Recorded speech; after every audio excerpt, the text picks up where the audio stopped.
Mr. President. Senator from Illinois. Mr. President, I have an extraordinary responsibility as chairman of the Senate Judiciary Committee. Important legislation, but probably more important, the filling of vacancies in our federal judiciary. Under Article 3 of our Constitution, we create judges, and there are approximately 890 of these federal judges across the United States. As vacancies occur, as they often do, the Senate Judiciary Committee, working with the White House and members of the Senate, have to do background checks on these individuals, submit them to the FBI for further background checks, do our own due diligence, consider them in an open hearing before the committee, and ultimately vote in committee before they come to the floor for advice and consent. So far this year, I should say in this term, under President Biden, we have had 181 federal judges that have gone through this process, been cleared on the floor, and reported out of the Senate. They're now serving their nation in this capacity. I can tell you that it's not an easy process. Lengthy questionnaires are given to each nominee to identify so many details of their lives that you find it hard to believe they kept track and record of them, but they did. And then, of course, agencies call to verify the contents and answers of those questionnaires. And then they go through a close scrutiny by the staff in the Judiciary Committee on both sides, Democrats and Republicans. Then comes the day of reckoning when they have their hearing. And in a public setting, many of these nominees are questioned extensively by members of the committee. I will tell you, politics ain't beanbag. And when it comes to the questions asked of judicial nominees, it's a serious process. We have gone through more than 200 under this Biden administration in the Senate Judiciary Committee.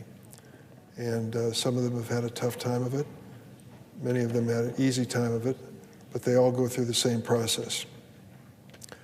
One of the most important accomplishments of this administration has been the confirmation of highly qualified, I believe, even-handed judges to the federal bench. As I mentioned, to date, we have confirmed 181 lifetime judges, including a number of firsts. The first black woman and public defender on the Supreme Court of the United States, the first Muslim American judge on a district court, the first Asian American judge on the Seventh Circuit.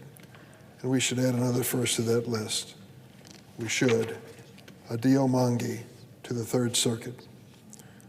Mr. Mangi is a highly qualified nominee with incredible credentials and more than 2 decades of litigation experience. He would be the first Muslim American to ever serve on a federal appellate court. Nevertheless, he has gone through scrutiny unlike anything I have ever seen. He has been criticized and questioned in a way that I've never seen before in the committee. Unfortunately, many of the questions that have been raised about Mr. Mangi and his background have created suspicions in people's mind that his religion is the reason for the questioning. Treatment of this highly qualified nominee at sometimes reached an all-time low.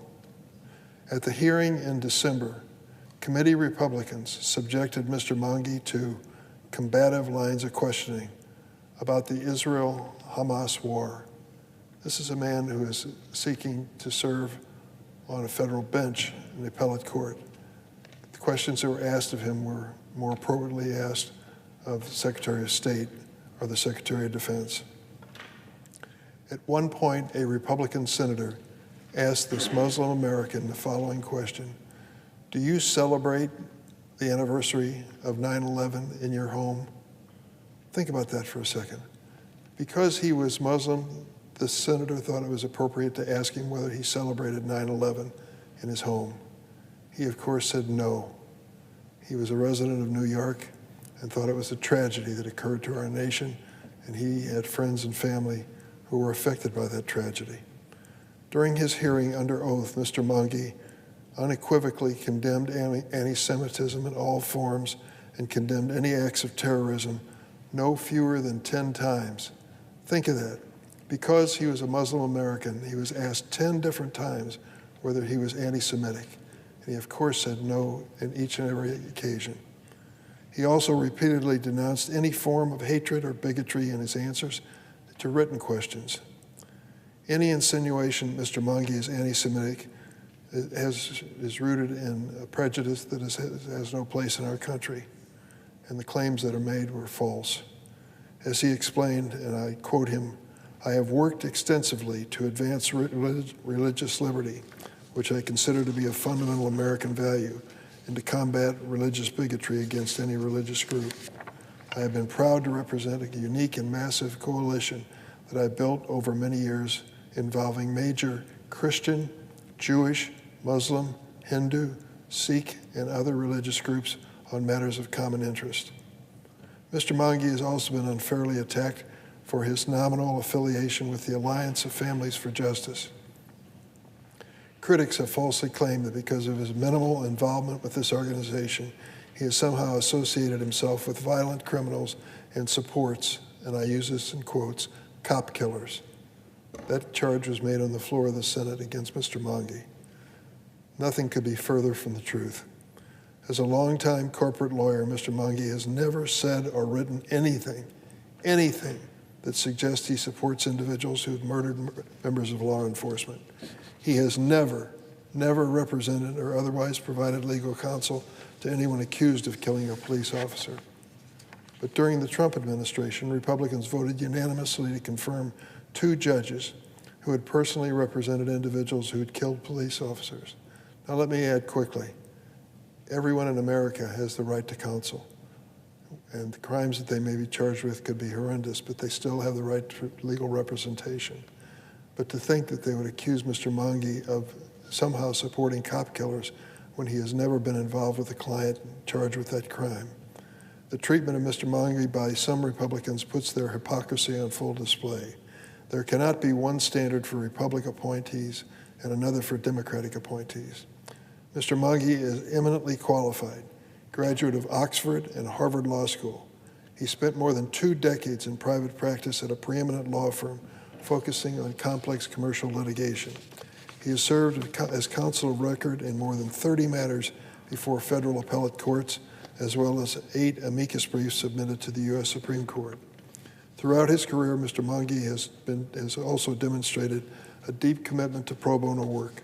In fact, he has devoted more than 4,000 hours to representing clients in religious discrimination, employment discrimination, and asylum cases. Given Mr. Mangi's record, he has earned the support of a wide range of organizations, including organizations representing more than 1 million Jewish Americans. Listen to what the National Council of Jewish Women had to say about Mr. Mangi, and I quote, "He is highly qualified to serve on this court, bringing a wealth of professional and personal experience in addition to extraordinary legal qualifications." And yet, some of the senators, Republican senators in the committee, suggested he was anti-Semitic, prejudiced against Jewish people. This endorsement by the National Council of Jewish Women clearly says otherwise. Following Mr. Mangi's hearing, the Anti-Defamation League, an organization which is dedicated to rooting out prejudice against Jewish people, sent a statement to the committee, unsolicited by me, in which they said, "Berating the first American Muslim federal appellate judicial nominee with endless questions that appear to have been motivated by bias toward his religion is profoundly wrong." Mr. Mangi also has the support of a number of law enforcement organizations, from the New Jersey chapter of National Organization of Black Law Enforcement Executives to the Hispanic American Law Enforcement Association. As Mr. Mangi stated, and I quote, "I am ready and prepared to be held accountable for any statement that I have ever made, any word that I have ever written, or any action I've ever taken." And he went on to say, "I am not and should not be held accountable for statements made by people I do not know at events that I was not involved in." Mr. Mangi is right. He should be judged based on his record, not on dishonest, bad faith insinuation. I urge my colleagues to dismiss the smear campaign against Mr. Mangi and support his nomination, and I yield the floor.